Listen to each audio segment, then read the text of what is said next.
Yes, hello everybody and welcome to another edition of Full Course Yellow, where we get together and we talk about all things motorsport, and of course coming up this weekend it's the big one, or is it still the big one? We'll talk about that in just a moment. It's the Bathurst 1000, everybody heading to Mount Panorama. Well, in fact, most of them are there already. It's become a whole week-long festival now. They've got the big street party tomorrow, and then basically action gets underway on Thursday, right the way through to the race on Sunday, and we'll be giving you a preview of that a little bit later on in the program. Also, of course, we've got to talk about the goings-on the streets of Singapore on the weekend. Are we about to see a heel turn from Oscar Piastri? I mean, the gloves are off. No more Mr. Nice Guy, I think, and I think it's probably about time we'll be talking about that. Did Lando do the wrong thing? Did Lando do the right thing?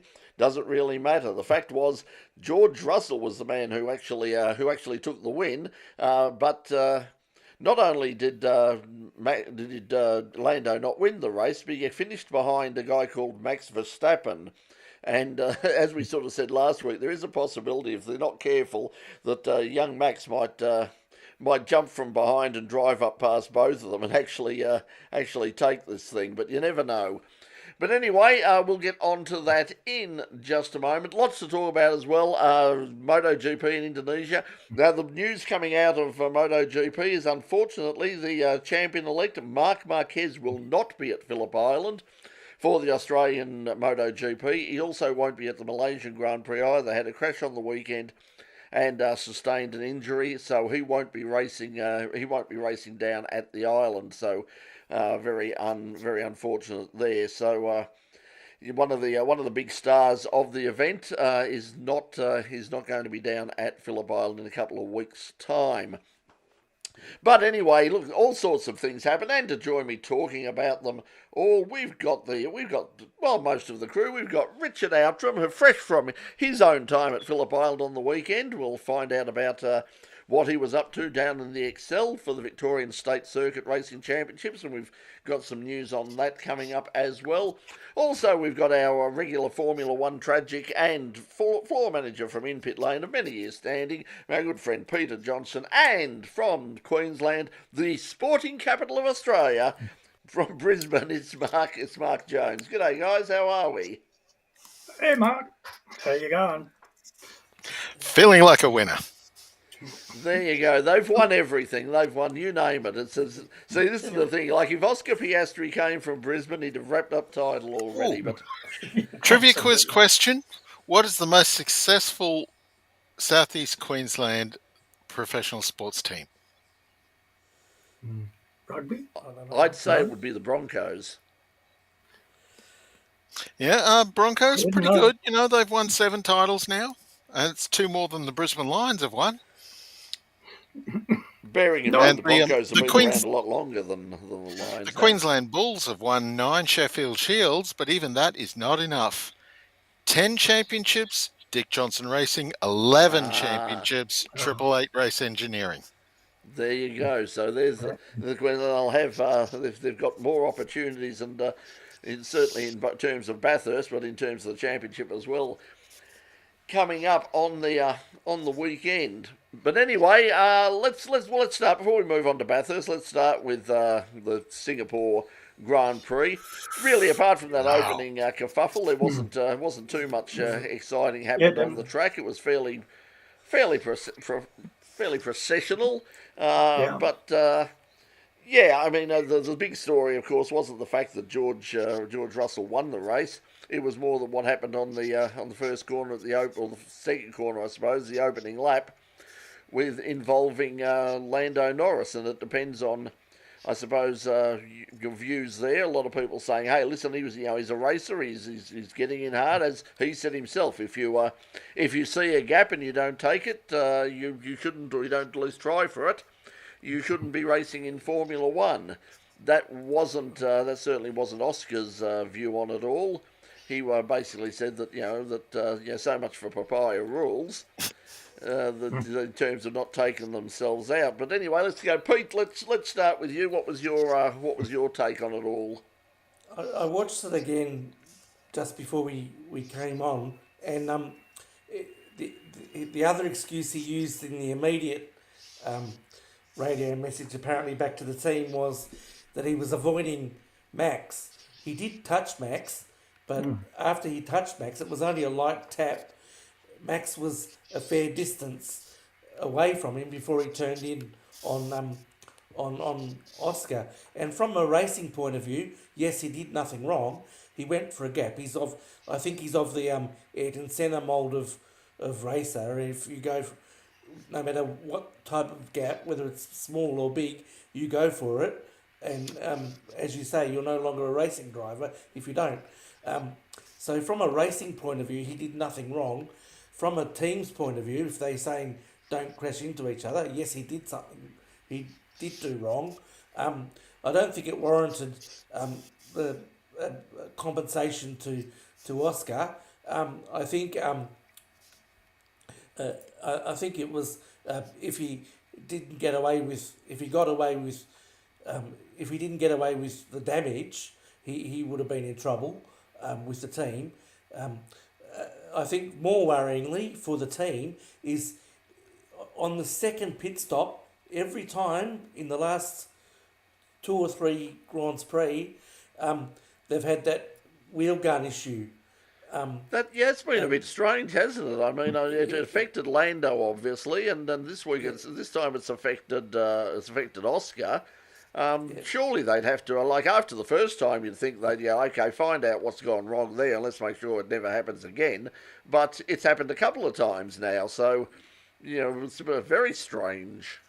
Yeah, and I think also the team really was putting the drivers' championship on the back burner because they wanted to get the constructors done, and now they'll put in to all their efforts into the drivers' championship. Which Oscar was delighted about. Congratulations, Oscar, we've won the manufacturer. Yeah, whatever, clang. Shut up, Zach. And Fernando Alonso too. If you talk to me every lap, I'm going to disconnect. Turn the radio off, yeah. Radio seemed to be a popular issue at Singapore. Well, you can imagine how incredibly frustrating and annoying. I mean, it's a track where we talked about tracks having consequences, like Sandown over the bend. This is like Sandown on steroids. You don't have any sort of room to manoeuvre at all in the place, and they're constantly, it's stinking hot. It's at night. It's it's just the constant concentration, and to have someone yakking in your ears going, "Oh, you're doing really well. Good. If you just go a little bit deep, just go a little bit faster. So and so's on your tail right now." It's like, "Oh, shut up." Just getting back to McLaren, I think Lando was clearly faster than Oscar, so I think he would have won. He would have been ahead of him regardless of all that happened.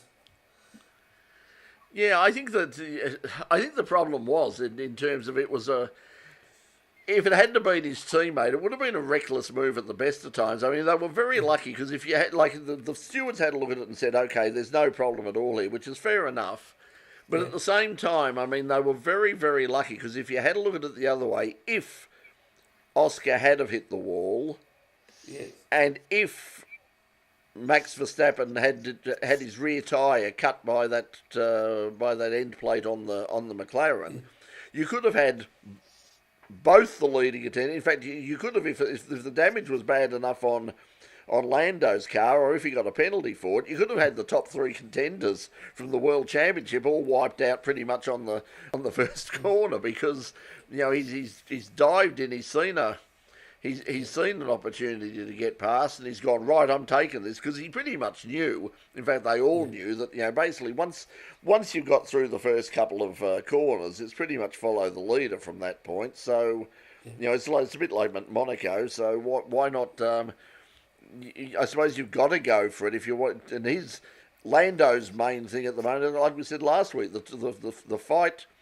Oscar's fight is with Lando, and Lando's fight is with Oscar. But Lando's got the other thing that not only now is Max closer to Oscar, but he's now much closer to Lando, and there's more likelihood of Max going past Lando, I think, than there is of him catching up with Oscar, because Oscar really just, with so few rounds to go, Oscar's really just got to stay within a car's length of, a car's finishing place of Lando, unless Lando starts taking a few wins, like a string of wins, then he'd be in trouble. But if he can just keep within a car's length and then get the occasional finish in front, he's probably got it wrapped up already. Yeah.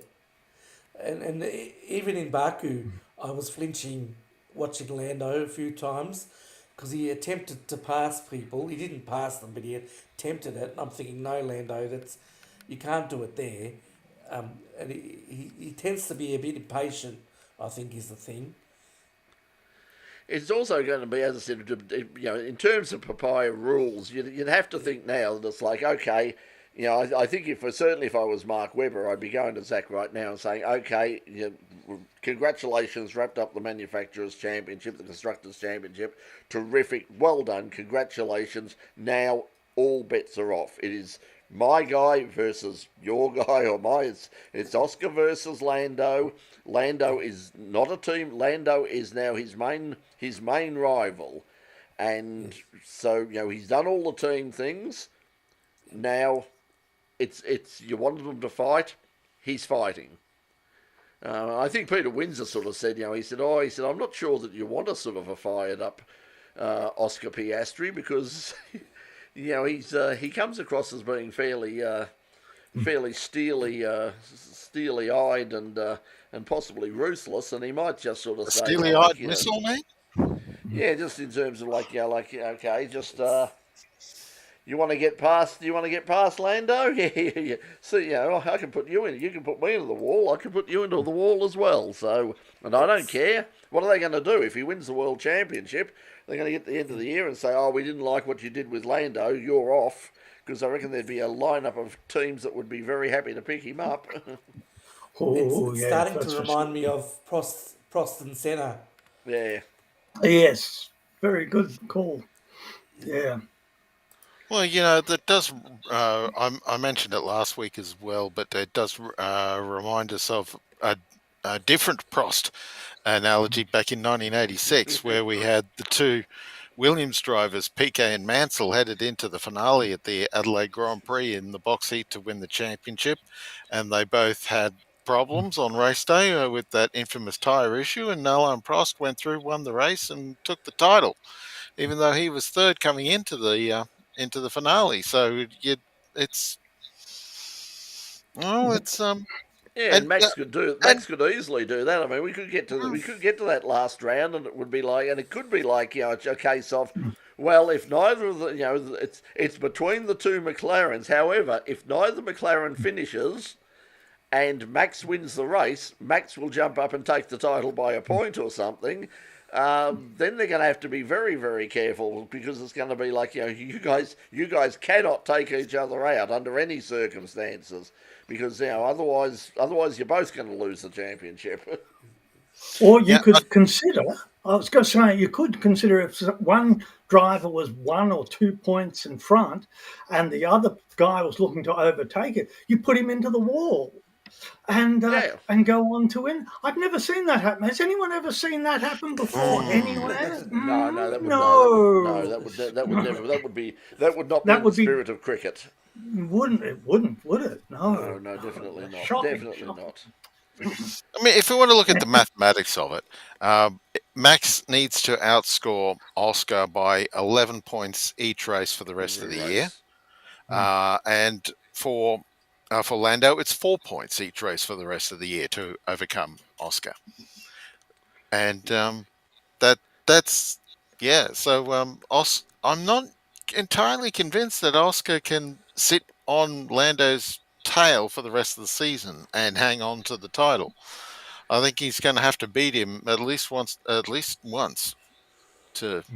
And he's obviously more than capable of doing that. Yeah. So, but he still has to do it.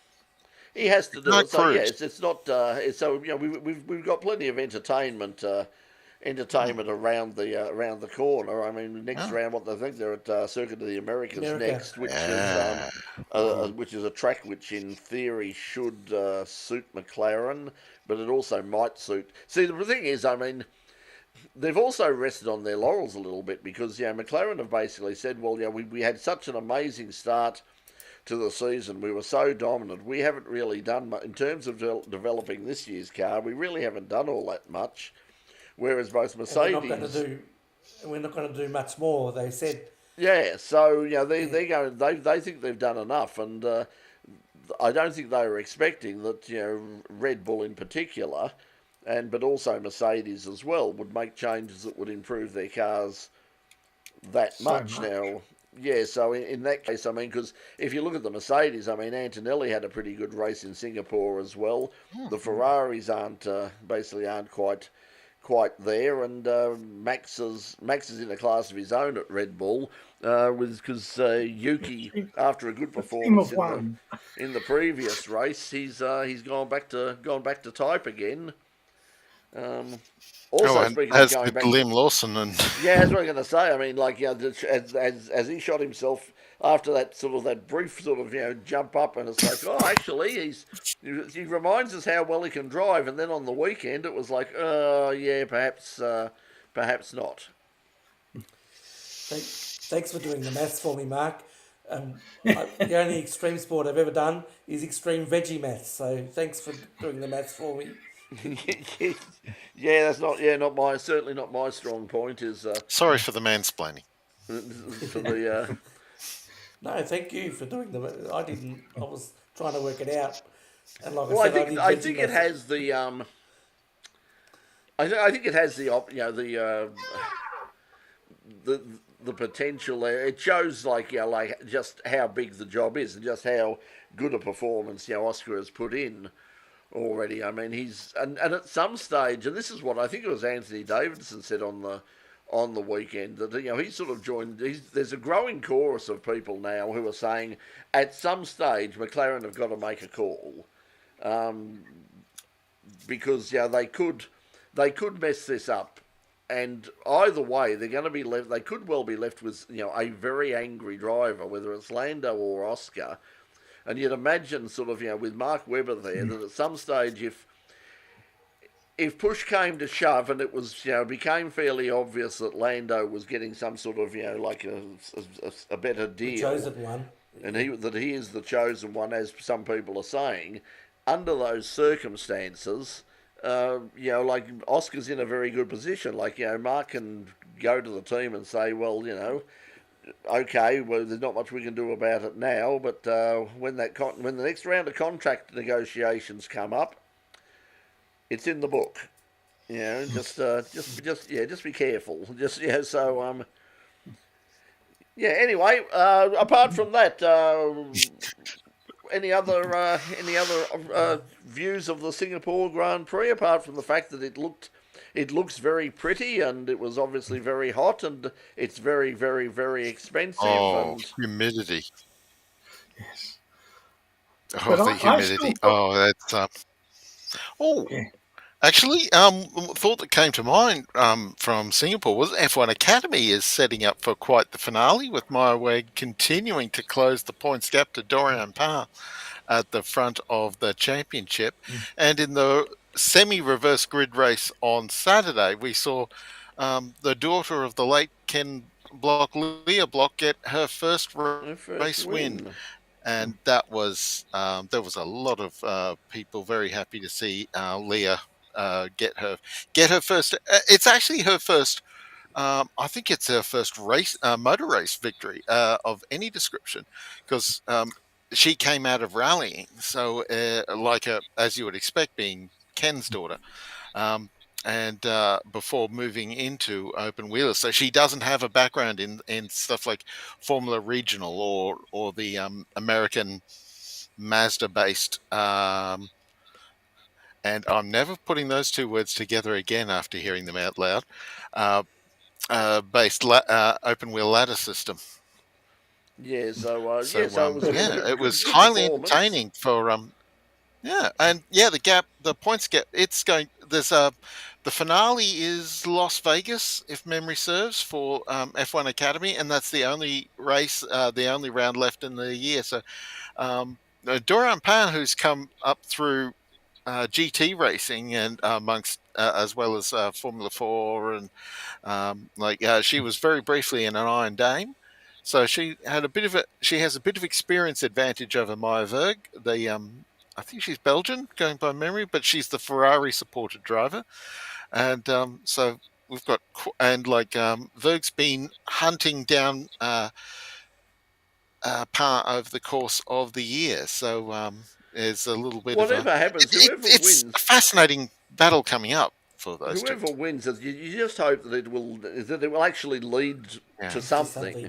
That's the problem. It's like, Dorian, congratulations, you've won Formula One. With that name, Formula One Academy, it's like, okay, well, it's the pathway is open now, and it hasn't really worked out that way. It's like, Jamie Chadwick didn't just, Jamie Chadwick is running around in GT cars and LMP2s at the moment, and at this stage, it looks like she's actually being overlooked for the hypercar drive with Genesis. She's been running with their team in LMP2, and everyone thought, oh, well, she's obviously being groomed, and she seems to have done a good job. I mean, she hasn't made any mistakes. Her lap times have been, I think, fairly consistent with the rest of her teammates, but her teammates are moving up. But at this stage, no announcement on announcement on her, and she's increasingly sort of going down the path to being the special pit reporter, the special comments person for Sky F1, like Naomi Schiff is. Yeah, well, and she's filling a gap at the moment because, of course, most notably, you would have seen from her last few appearances on Sky F1 that Naomi Schiff is very pregnant. So, so there's a good reason at the moment. Thank you, Peter. So she's. Oh. That's all right. I was just saying. Otherwise engaged. Due this month. Yeah. So that's and like Chadwick's involved in a number of ambassadorship type roles, like with F1 Academy and also with Williams. So so that was she was doubly happy to see the Williams supported driver Leah Block get up for a win on Saturday. So she is around the F1 paddocks for reasons beyond her temporary role with Sky Sports. I'm not sure we'll see her next year. I mean, I don't know what Naomi Schiff's plans are, of course, but I think she's been pretty good and like to see her back in that role next year. Yeah, so we will see. I mean, the problem is, I mean, when you've got a baby, I mean, travelling around it's not like not like a gig at home where you can say, well, like at the end of the night I can go home, or I can take, if you've got to travel around the world with baby in arms. That's a big commitment. I mean, it might be a while. It might be sort of you'd have to think that she'd probably not be coming back until perhaps for the European rounds she could possibly come back, but you don't think she'd be wanting to, just having given birth and with a brand new baby flying all the way to Australia and China and Qatar. What do you think she's got a husband for? He does the changing. He can do the feeding. You can put it in a bottle these days. But can he do the feeding? She barely has to do a thing. She can come in, pat it on the head after doing the interviews, then go out to the parties. Yes. Like any normal relationship. Yeah, like that's it. Hey, let's say hello to our crew that have joined us again. Phil, who was down at Phillip Island on the weekend, taking some photos. But I don't know if he's got any photos of you, Richard. I mean, but Phil was down there taking them. And Paul Van Den Acker is with us again as well. Paul saying that Greg Rust was doing commentary in Singapore. Oh, yes, that's a regular thing with like Cameron Van Den Dungen also is part of the the Singapore Grand Prix crew. They've been doing that for a while. There you go, and he was giving NRL scores out to the crowd over the probably very They're all going, what? What is NRL? And the Broncos. That's what someone said to me on the weekend. They said, I was down at the Stanford. It was like, who wins the big one tonight? And I said, I think Oscar's got a good chance. And they looked at me very strange and went, Oscar? And I said, I said, and he said, no. He said the grand final. And I said, well, what was that last week? And he went, the NRL, mate, the bloody Storm, mate. And they're going to say, I couldn't care less. Yeah, anyway. Whatever. I didn't see. The only thing I heard was, once again, the only thing I really saw. I watched the second half of the AFL Grand Final, but the only things that I've caught accidentally on both occasions has been some of the pre-match entertainment. And for what it's worth, my vote's with Snoop Dogg. I was hoping for Tina Turner myself, but there you go. She's not answering her calls at the moment. No. That's a bit of a challenge for her, I would assume. But anyway, the game was fantastic. I mean, and I'm by no means a Broncos supporter, despite my geographic location. But as a game, it was fantastic to watch. But it's sort of, I've always said that rugby league's biggest problem is not enough racing cars. Very true. Very true. True. This is true. I mean, at least the AFL had one. No one knew what it was there for. The ABC, I think it was Corbin Middleman, said coming out. He said there are the players are lining up for the presentation in front of some sort of Batmobile type thing. So. Oh, I think it's from one of the game from the game sponsor, but it's black and it doesn't look like a normal car. That was about as much as he. I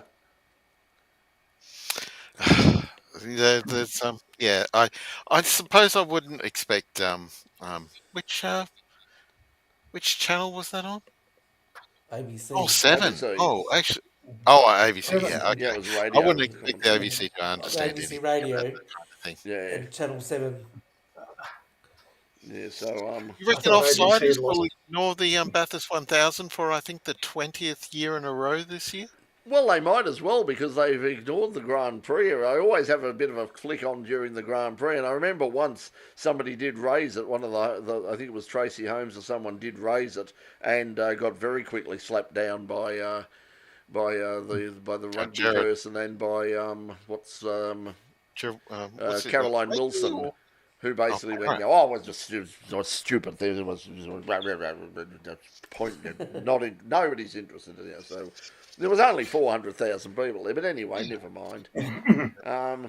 Paul pointing out that the rugby actually outrated the AFL final. That's the first time in a long time that's actually happened, kicking off the night versus day game thing. Look, funnily enough, the NRL are actually looking at moving the grand final away from night back to a day. So, is it the rate? Is the ratings that TV ratings an important measure of the game?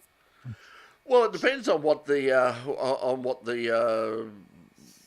rights fees are. I mean, that's the thing. If the rights fees start going down, if they start saying, well, hang on, because the AFL's always got a much, much bigger. I mean, when they talk about the sort of deal that Supercars have done, it's like, 75 million over. It's like, yeah, I think the AFL is like 1.7 billion or something. It's like some ridiculous amount of money, and the NRL isn't far behind. And they're sort of talking about, the thing is, it's probably take money out of other sports. Well, that's the problem. It takes money out of other sports, and it means that it gets, because they're paid so much for it, they've got to give it as much time, and they've got to promote it as much as humanly possible. I mean, I wanted to watch some of the drag racing on 7+ on the weekend from South Australia, from the Spring Nationals at the Bend, and it was almost impossible to find on their bloody servers. Eventually, I did find it. I hate 7+. Yeah, it was because I looked for it. I went, live sport. I went, no, no, no, there's nothing there. Yeah. In the end, I did a thing. Okay, I'll search for drag racing. No, no results found. Hang on, I know that's there. I kept looking and looking, and eventually I put in the exact words NDRC, National Drag Racing, NDRC, and sure enough, it suddenly popped up. But it wasn't in the sporting. You looked at there was all sorts. There was lawn bowls. There was you name it. I mean, croquet. It was all in the line for sport. There was no Well, drag racing there, so I don't know what they think drag racing is. But That, anyway, that, I blame that, RuPaul for that. Yes, but I'm just about to say, yeah, that'd be right. But I have a that similar happened. problem with KO. KO's a nightmare, particularly. That happened to me Sorry. with 7 Plus with the TCRs when they were um, on the yeah, day. I could never it's very find hard. it. It's very hard to navigate, and it takes a lot. I know that Channel 31 and Channel 40 and Digital 44 in Adelaide are testing, are beta testing their new streaming service, which is scheduled to start off in next month, basically. And they've got a lot of people. They're out there searching at the moment for people who understand, who can give the time to, because they've just said there's so many things that you just trip over. It's like it looks brilliant in the demonstration when the programmers send it back to you and say, oh, here's what it does and here's how easy it is to navigate. You put it out into the real world and then it's like, hang on a second, that's not working. So they're testing that at the moment, and they've been testing it for a long, long time now to try and make sure that when they do eventually release it and get it out there, it'll work. But 7 Plus really doesn't work at all. It's a mess. I find it KO's hard got to. plenty of problems too. I'm just about to destroy my television because of KO. Oh, the thing I hate the most about KO is if you're watching something maybe half an hour or an hour or so behind, when Mhm. when the live broadcast of that session ends, it will trip you up. Yeah, Yes. Um, every time. and And send you off to either another channel or to uh, send you back to the menu, and you have to restart. And that's what I find most frustrating. well, it'll send you to darts in Bulgaria. Yeah. um, or something like that. And you go, Yeah, I've never or ever it will. asked for this. Yeah, Most often it's it's very bikes, hard. aren't they? I know Yeah. you'll go there sometimes and you'll tune into something and say, "Oh, I've missed the start." I'll go back and say, "Yeah, watch live, watch from the start." I'll watch from the start. I turned on something the other day to watch, and it was like there was Canadian or North American ice hockey on. And I went, "Oh, okay, I'll let that run. It's probably just the end of the game. I'll come back in 5 minutes and it'll be on." Walked away, did some other things, came back 5 minutes later. It's still going, and then I looked down at the time, and it was like 10 minutes into the second half, and it was like, this thing's got ages to go. And, it wasn't so. In the end, I clicked on live and I got what I wanted. But if I'd have, you can't sort of fast forward it. The one service that really did work, and it didn't last long, but everybody who had it loved it because it worked, so it just worked flawlessly, and that was the WWE network. It was just you had their whole video library was there. You could go to any particular chapter like that. You could move it around. It was just like playing an old-fashioned videotape or a CD or a DVD on your player. You could go wherever you wanted, and it just did it. Watch it live, watch it on delay, watch it in 6 months' time. It just worked brilliantly. But Yeah. anyway, they Can't got have rid of it everything. because of money, and yeah. So anyway, Too Can't successful. have nice things. yeah, this is in talking of Oh, what? television. Logan is pointing out that yeah, 5 different cameras for the race. It's not up yet, but what they're going to do basically the Sky F1 thing. So there's going to be like dedicated, including a timing channel. They're going to put the timing up, so you don't need to sort of go onto that soft or the V8 Super or the Supercars website and look at it on your iPad, unless you want to, of course. Probably how I'll be doing it. But yeah, there is a couple of permanent in car streams that will be happening. There's a dedicated locked off camera at the dipper which will just be there for the whole race, which you can have a look at. So if you've got sort of if you've got picture-in-picture facilities, which a lot of you have on KO, you could actually watch that if you wanted to. And as That'd be fun for every safety car restart. I would the one channel that I wish they did have. I don't think they're going to have it. But the one channel I would like most of all is one without commentary, and that goes for all motorsport.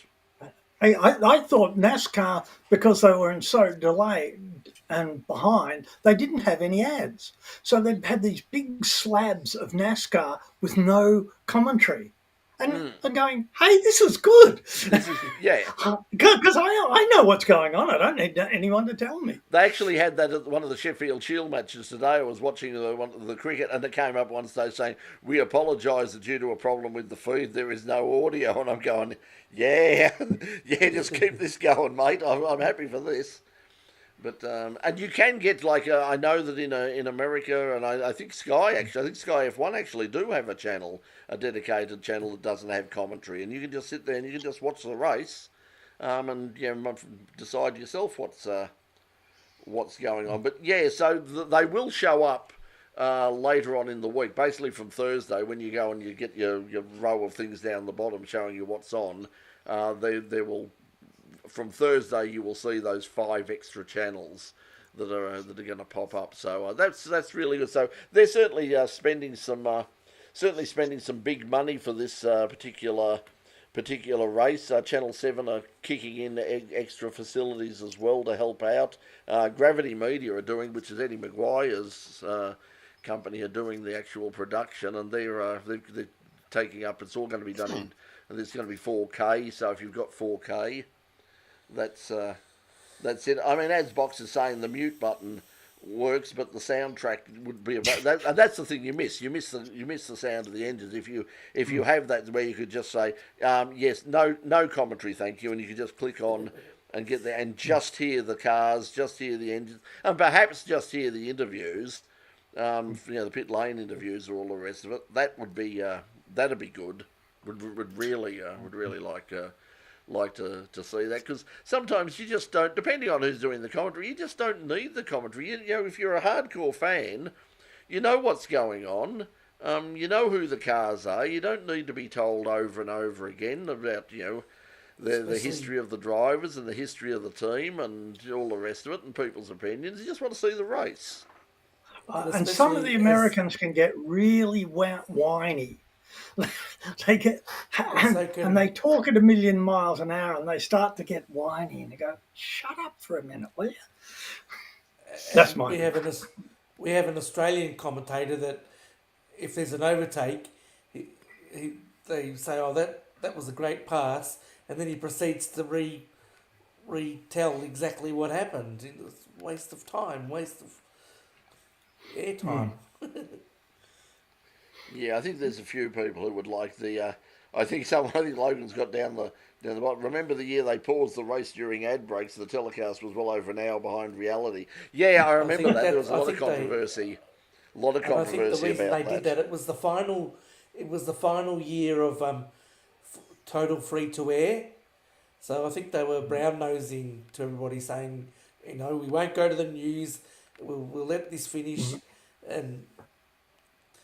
Because they kept saying, we won't go to the news, we'll let this finish. And yeah, well, they had the opportunity to do that. I remember when that used to happen a lot on Channel 9. There was one year that it used to happen with the cricket, it used to happen with the horse race, but there was one year, I forget what sporting event it was, but it ran overboard, and Kerry Packer was running things back in those days, and at 6 o'clock he rang and said, "I don't care if there is only 25 minutes to go, get that effing thing off now and put on my news." It's not exactly unknown for the stories to suggest that Kerry had a hands-on role with live decision-making. Oh, he was very, very, very hands-on. I want to see the fourth race from Flemington. Let's go to my race. That did happen at one stage. He did ring, and because he had a horse running in a race at Randwick. And they rang up and they said, I think it was in the middle of the cricket or something, and they said, oh, there's only 2 wickets to fall, Mr. Bagg. He said, I don't give a stuff. My horse is running and I'm interstate. I need to, you put that on now. What am I paying you people for if you don't put my race on? This is my station. I'll have on what everyone will want. Hey, let's talk about. Let's move on to Bathurst, because it's obviously the big one for the weekend. I mean, as everybody's obviously, any race at Bathurst is a great race because it's a great track. It's just one of the great tracks in the world. Nobody denies that. If you ask anybody who's raced there, and even people who haven't raced, I heard, I have no doubt that at some stage we will see Max at Bathurst for the 12 hours, because he's already said, the bucket list was, Nürburgring, Le Mans is on the and he also said, and I'd really love to race at Bathurst. So there's no doubt, because he's done a lot of it, because more and more people are doing it on sim racing, and they're just saying, I really want to get to that track. But, and it looks so good on camera. They've, with all the decades that Seven and others have spent broadcasting from Mount Panorama, they've got the camera and the camera positions well sighted to create really dramatic spots. Sometimes in the most mundane of places, like 100 meters up the road from Hell Corner on Mountain Straight, but you get all the cars powering towards you on that close, and I think that's a fabulous shot. But it's one of the most. Nothing happens there once you're out of Hell Corner, but nonetheless. Mark, come on! We've seen some hell. We've seen some hell of some crack ups going up Mountain Straight. Yeah. Okay. I remember one start with Mark scathed in the wall before he got to turn 2. And of course, I remember there was that when Craig Lowndes hit Mark Winterbottom in 2014 during the greatest of all the great races. So moment I said, there's a place to crash everywhere on Bathurst. That's for sure. Just that's what I was referring to. Yes. If I had a penny, if I had a 10-cent coin for every time someone said, "Can I just mute Mark Scaife?" I'd have $30. Yeah, I think that's. I mean, it's still a lot. I think that's the thing that hopefully. I don't think we're going to see any major changes, but it would be nice to have some more changes to the commentary. I think it's getting a bit tired now, and and Mark is Mark and Neil. I mean, they've told all the stories about their wonderful days of of what superstar racers they were and of the good old days, and I think it's now time to find some other people. Like Garth Tander has been really good. I think he's really surprised me in terms of what he's done. I think it would be good to, I'd certainly like to say, I don't think it'll happen, but I'd like to see Richard Craill jump in and do some commentary there. I think he does a great job of the sports cars, the Carrera Cup, of course, and all the racing that he covers, and they probably won't get conflicting. Because on one half, I'd like to see Krause do that kind of stuff, but at the same time, I don't want to take him away from all the other stuff that he does. Well, that's always the problem. I mean, that's why you've got to sort of you've got to try and bring in new people, and the problem is the new people that they're bringing in is often friends of friends of come in and join us for the commentary, and some people pick it up in a very good. That's why I was really surprised with Garth Tander, because I never ever thought that Garth would be anywhere near as good as he was, because the few times we had him on the show and the times we'd interviewed him at the track, he was always very pleasant and all the rest of it, but he never struck me like a David Reynolds. I mean, Dave Reynolds comes in, he's full of energy, he's full of good humour, he's got a great sense of humour. Craig Lowndes is very out there. Tom Randall, I think Tom's been doing a really good job in the stuff that he's been doing. But he's been doing it for a long time, and he's always had that sort of that personality, whereas Garth, always was struck me as being very sort of quiet and reserved and focused on, just getting on with the race. But now that he's out of it, I think he's doing a really good job, and I'd love to see him along with some, basically to take over Scafie's role. I'd like to see Neil Crompton. I think Neil Crompton is very good, but I think we've just had enough of him doing the play-by-play. I'd like to see him down in the pit lane actually, because he's got all the connections down there. He knows what he's talking about as a racer, as a driver. I think he would be. I think he'd be very good in that role, and give it to somebody else. But And on the Well, Matt Fridays, Nolte's been really good in here and his stepping up into supercar broadcasting over the course of the last year or so. yeah, and on the I quite like Matt. I think the problem Matt's got is that Matt's got a touch of the Wade Orges about him. I mean, in terms of. And they're both, and it's just a personal thing. I just don't like the blokey sort of, oh, yeah, guy, oh, so what a great race we got here, boys. Oh, mate, it's like it's too, that strident ochre.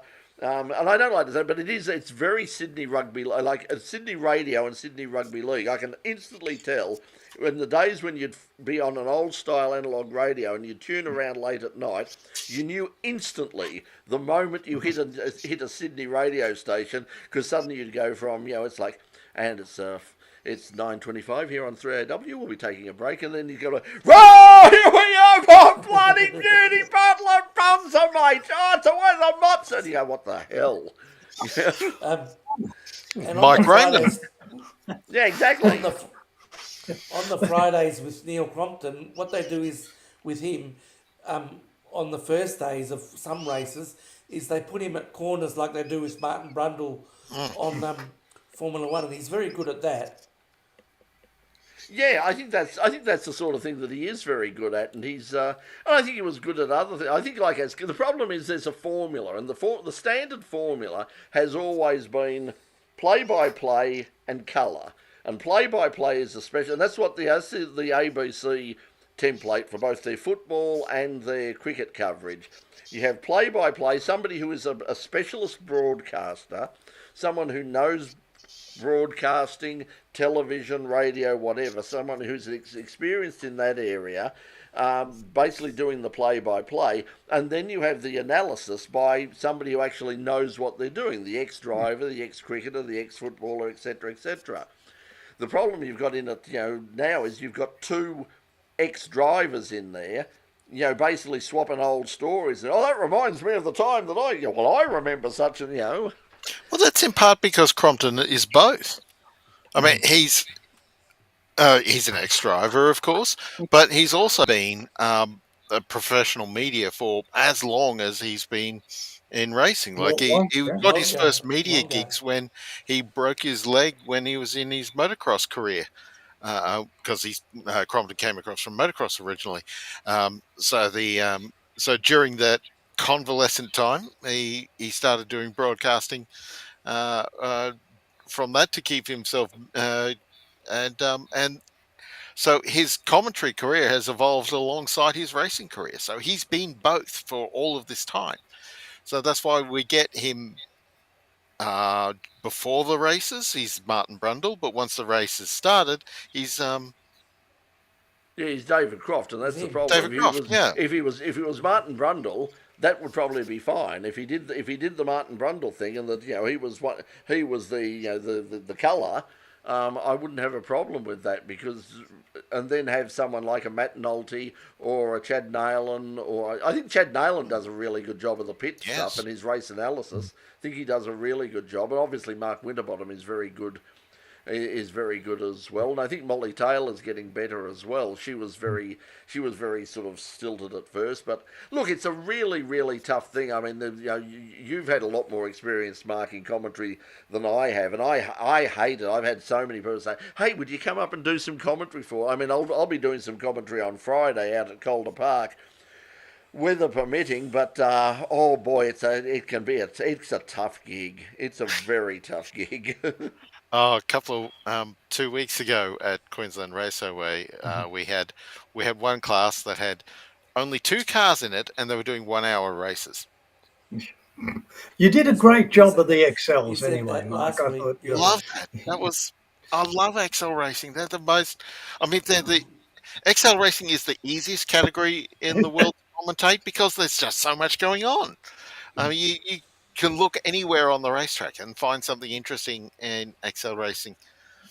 A But lot of yeah, it, I suppose, especially on television, you're very much at the beck and call of the director as well. And if the director knows what they're looking at, and I know I didn't have this thing, but somebody who's involved, and Pete would know him as well, Luke from RMIT, the guy who's in charge of the TV studio, has in the past done a lot of work with Dorna with the MotoGP out here, and he was sort of saying how it was really difficult. That one of the things, because they complained about, like, they're bringing in all of these, foreign cameramen, camera ops to take our jobs. But the difference is, those camera ops go to every single race, so that if the director turns around and says, we need to see Miller and Bagnaia now, they know exactly. Okay, there he is. There, they don't need to be told. No, because that's what Luke was saying. He said, we need to see so and so. Oh, which one is he? He's number 23.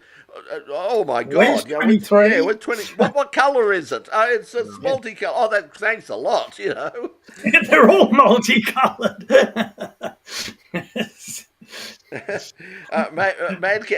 Mark finally finished moving house. It took nearly 6 months. I'm sorry for not being there for you, Mark. I mean, if it's and Richard can certainly testify to this. Took you 6 months to move house. I'm still moving house, and I've been here for nearly 20 years now. If you go into the garage, there are still sort of 30 unpacked boxes from the last place, and I think they're probably going to stay unpacked. Hand trolley of mine in there too. What's that? I think there's a hand trolley in your garage of mine too. Oh yeah, there is. Yeah, that's what brought them all in. He said, "I'll keep it there. Yes, I'll get it there," and it's still in there. It's amongst other things. But anyway, Eric's saying Ford wins Bathurst. So there you go. So we've got the first tip of the night. If you've got a tip at home, I don't need to watch the race now. Yeah. I think they've got to be considered probably this year the favourite. I think they've probably favourites because I think they've moved heaven and earth in terms of the parity. If it turns out to be another sort of Camaro domination, I think Ford are going to be very, very upset. And Ford are committing, like in terms of motorsport in general, Ford are really getting a really right across the sport at the moment, and the supercars is very much a part of that. I've heard some interviews from during NASCAR and IMSA and other things in America and on podcasts where they've spoken to Jim Farley and a few of the other sort of the people at Ford, the senior people at Ford, and they always sort of say, and of course supercars in Australia are very, very important for us in that market, and we're very focused on that series over there. So it's not something they're just sort of going, oh yeah, it's a marketing thing, and which it used to be at Ford. That was one of the things, and you had it was sort of the opposite problem because you had Jeff Polites and Howard Marsden, who of course were full in on the racing, and then you had the marketing department led by Louise Teasdale, who just used to sit there and go, "Why are we wasting money on this nonsense? We are not a sports car company. We make fleet vehicles." I read recently that they've only just done altitude testing on the Gen 3s, and it's not as if we started racing up and down a mountain at the advent of Gen 3, so why are they only recently doing it months ago,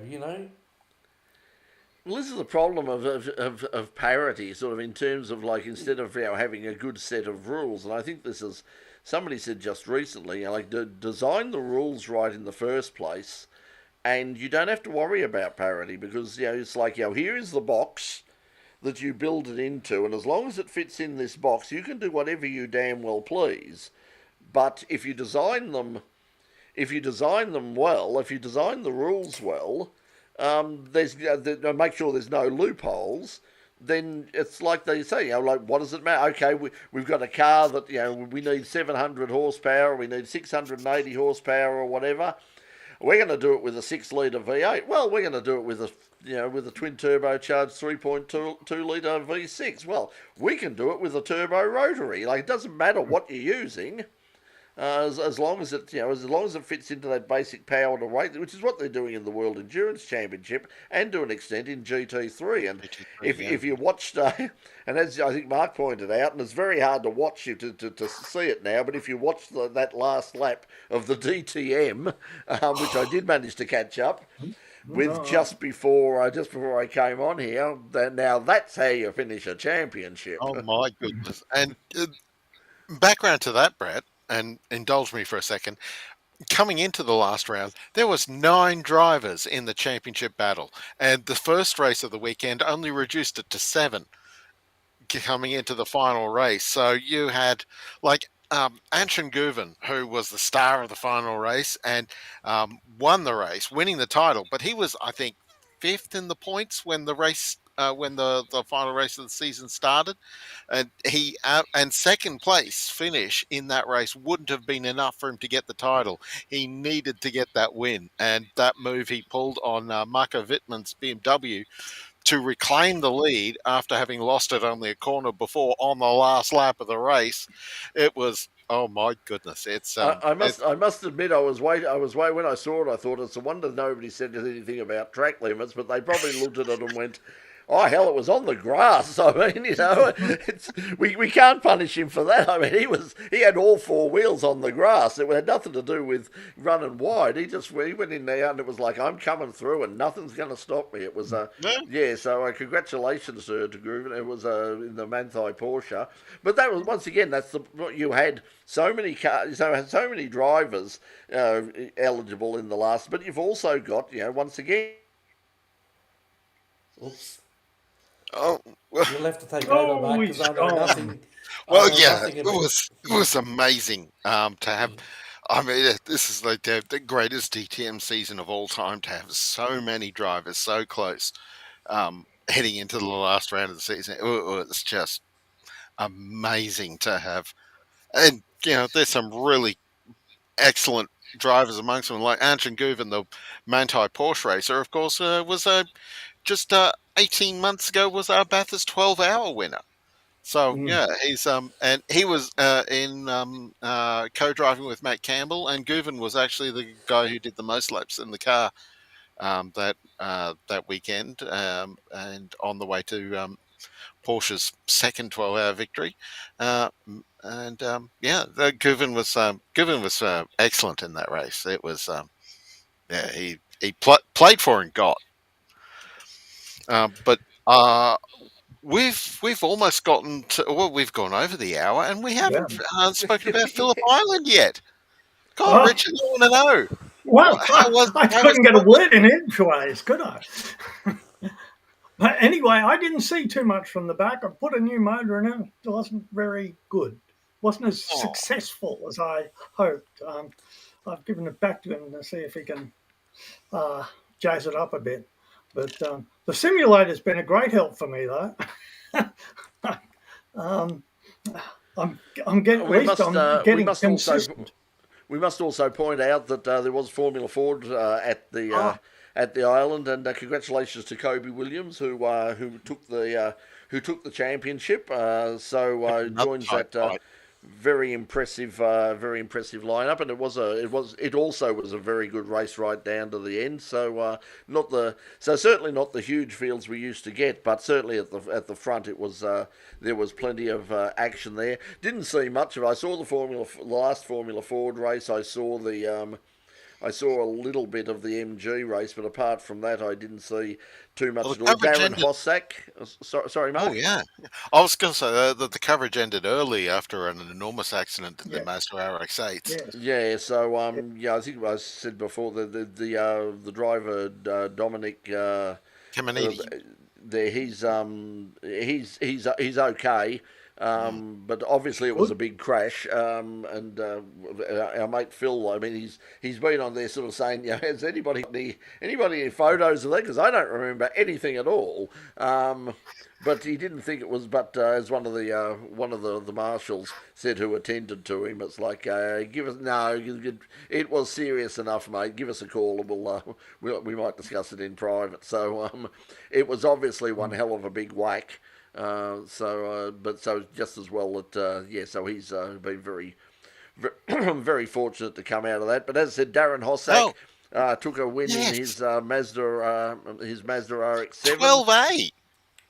12A. Yeah, it's an old it's an ex-Dick Ward car, Yeah. and he's been rebuilding it for a long time because he basically got the bug again and went, as he said, I don't want to do anything too serious. I just want to go and do a bit of state racing, a bit of historic sports sedan stuff, a bit of whatever, just get out there and have a bit of fun. So he won, but then he had major problems in the next race, and it was Brett Dickey who finally got that turbocharged Honda Prelude. Running us a lovely bit of kit, that, and a lot of really clever bits and pieces in that car, but it's never really had the reliability. But he got it all together, thankfully, this time around. Now, speaking of the Victorian State Series, just quickly, because I did put it up there, they've been very good. They've been particularly good this year in terms of getting up some information.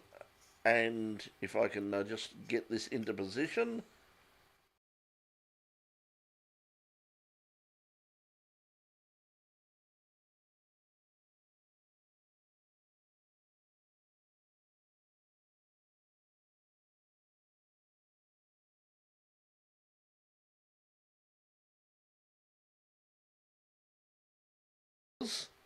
We'll just kill that.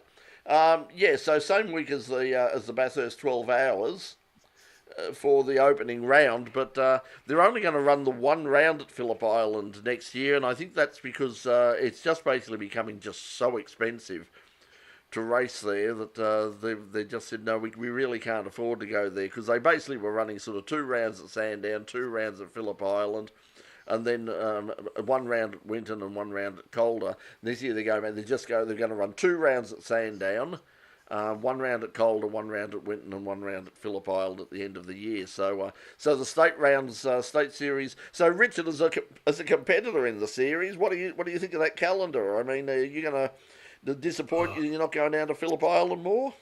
Yeah, because according to asking the other club members, do I have to have a special? Do I have to have a Motorsport Australia license and a AASA license? And they say yes. I'm about to give them a call this week and that's another $500 straight on top of the $550 I have to give to Motorsport Australia. That makes it kind of expensive. I can see why there's only small grids now. Well, I think that's one of the problems, is that I'm not sure why it's come about. It may be partly because of the insurance thing or for whatever the reason, but the AASA are now, they were recognising Motorsport Australia licences. Motorsport Australia never recognised the AASA licences. Now AASA are saying we're not going to continue to recognise recognise the Motorsport Australia licenses, and if you want to race at a AASA meeting, you're going to have a AASA license. Although I didn't think they were that expensive. I thought they used to be a hell of a lot cheaper. So what price? Yes, they used to. I did AASA Tampa type day at Sandown, and there I'm going through. $500 for circuit racing for a circuit race license. A lot cheaper if you just do the track days or regularities and stuff. But if you want to do circuit racing at Calder or Winton, A Okay. $500 license is required. Yes, you're getting ridiculously expensive. Anyway, let's wrap it up. First of Yep. all, let's go around the panel. Your tips for this weekend. Who do you think will win, and who's your outsider, Richard? Well, the outsider is my. I always like Reynolds, but I think. Who do I think? God, I've forgotten his name. That bloke. Yeah, that other bloke. He'll win it. Yeah, Reynolds won't. You idiot. Feeney has probably got a pretty good chance of having I think so too.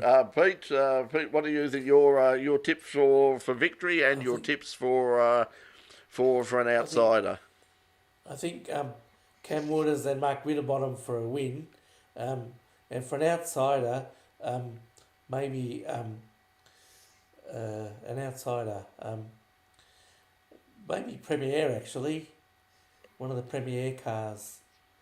That would be fun. I mean, if sort of if James Golding and all they got up, I mean, considering that team is having a wholesale change next year, might be an interesting celebration afterwards. Mark, who are you tipping for the weekend? The year that he's had, I mean, it's Brock Feeney and Jamie Whincup are okay. Like people are saying that after the Bend 500 that it's that Kostecki and Fullwood are Kostecki and Hazelwood. No. Yes, Kostecki and Hazelwood are favourites, but no, I think Brock Feeney and Jamie Whincup are looking as good as anyone possibly could heading into the round. Now, Matt Payne, Garth Tander, are they outsider enough, or do I have to? Yeah, I suppose so. They would be. In fact, they would be possibly my tip for the race. I think they're a real big chance of winning. Yeah. Yeah, hence my saying, are they outsider enough? If I've got to look further down the field to pick an outsider, Randall and Moffat. Yeah, I'd like. I think I would say Payne and Tander is. I think that Matt Payne has shown that he's fast. The team have shown that they're good, and Garth has got such a good brain for this sort of thing, and has been so successful there in the past. I think he's. I think the co-driver makes a huge difference at Bathurst. I think that's why we've seen over the years, like the co-driving specialists like Warren Luff and all those people who've just made almost a career out of being a professional co-driver. And I think he would be. They would be very good. And I don't know whether you'd call them. Don't know if you'd call them. I suppose in a way they are outside. I mean, I'd love to see Tom Randall win just because Tom's been a good mate of ours for the years. He's a nice guy. He's a top bloke, good friend to the show over the years. I would really love to see him have a win, and the same with Dave Reynolds, especially Dave's got something to celebrate. He's re-signed with the team. No one thought it looked like he wasn't going to. The rumours were going around that he was going to be looking for a new place to stay. I suppose the other outsider that could be. Oh, sorry. Yeah, well, there you go. And there's another guy who's a specialist, and another good bloke, another friend of the show over the years. So Brent Jones Racing always does well up there. Well, Ken Heimgartner and Declan Fraser. Yeah. And I've got Stanaway as my outsider for 15th. Sorry. He speaks very highly of you, Richard. Hey, listen, we will wind up there. Once again, we've gone there. Phil's saying regarding the accident at Phillip Island, because he was at the bottom of it. It was very big. Put a big dent in the earth bank. Yeah, that earth bank there on the outside at coming over the top at Lukey and heading down towards MG is. I've seen a couple go in there. I think it was John Good in a Porsche went in there very hard, and there's not much give in that bank there, and it's one of those places where you have a look at it and you think it's a wonder that there's not more cars actually go off there, because it's a blind corner. It's a very, very fast corner, car moves around like this, going over the top there. Something crazy. You're a Was bit that unbalanced, and Was that the corner that Greg Murphy had a rather large crash in the year that Craig Lowndes was in Europe? And and also Jason Bargwanna, I think, has had a big crash there once. yeah, I think I mean, everybody's so had many big people have crashes. had a big crash there. It's not hard to. You just lose a bit of perspective, and the back will snap around on you. Paul pointing out the Supercross Championship starts again. That's they'll be coming down to Melbourne fairly soon, won't they? Or that I think in Marvel November. Stadium. There's Marvel think Stadium. I'll see if we can get to the press day if they have another press day again. Because Doc and I went out there a couple of years ago, and it was they put on a great show, and the Lawrence boys. Who have just swept all before them in America. Now, they were terrific. We had a great day out there, and everybody was very friendly and just great to deal with. Very professional. Chad Reed and all those guys. Very professional operation. Very professional organised event. Chaz calls the crowd a pack of arseholes. That'll be next year when he wins. And if he wins in a Toyota, that'll be. And the first win for Toyota. Boo! Ooh. When they'll be running. This is the other thing that's come up too. Chevrolet in America are about to announce the official replacement for the Camaro in NASCAR. And they've sort of inferred that will also be the replacement for what happens here. Now, the point is, it's going to be a completely different thing, because the rumour going around is it will be a car that basically doesn't exist. It'll be a concept car. They haven't said what they're going to call it. It will have a brand, though. It's not going to be an unbranded Chevrolet. Is that what you're saying? Well, they haven't said. Plain They haven't label. said it. They haven't said what it's going to be. They've just said that apparently it's done the testing. It's done all of the wind tunnel testing and everything that's required by NASCAR. They thought they might announce it on the weekend at Charlotte, and once again, congratulations, Shane van Gisbergen. Got to kick the rugby ball again, which is, and even that's starting to annoy Americans now. Because somebody in one of the Facebook put out there says if it's not bad enough that he's beaten all our damn best racers, he kicks the ball better than a bloody NFL punter. Well, the NFL's full of ex-AFL. Ex-AFL, yeah. Well, certainly college football. If you go online on YouTube, there's one YouTube which says, is it time to ban Australians from American college football? Because they're just coming in as just every team has got an Australian punter, and they're changing the game because they're not kicking it like they're using things like drop punts and and banana balls and all the rest of it. And suddenly it's like, oh, hear it. What the hell is going over there? They can't follow it there. A lot of the college guys are just saying, no, this has got to stop. In fact, they've changed one of the rules to make it harder for the Australians to dominate. It basically says if you kick it too far and kick it too high and it hangs too long, they're just going to be brought forward anyway, because it's just not fair. And it's not fair that change should win all the time.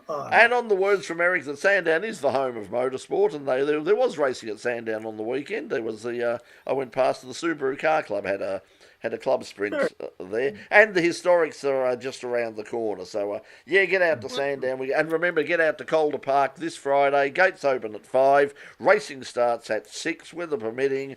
Going to be a really big return to Friday night racing. I am going to probably get killed again because apparently I've got stuff to give away. It's like feeding starving people in the seagulls. It's like, hey, we've got would anybody like a Summit Racing stubby holder? I'm glad we put that recorded recorded for posterity on YouTube now. Yes. Yeah, that one's a good one. So anyway, I'll see you at Calder Park today. Have a good weekend at Bathurst. Enjoy yourself if you're going up there. Watch it on the television. It's going to be a big weekend of motorsport all up, and we'll see you. We'll wrap it up all next week. But it was good to catch up with everybody again. Until then, we'll see you next week. Bye, everybody. Bye. Get out and have a look at the moon too. It's a very impressive moon It's big. tonight. It's a big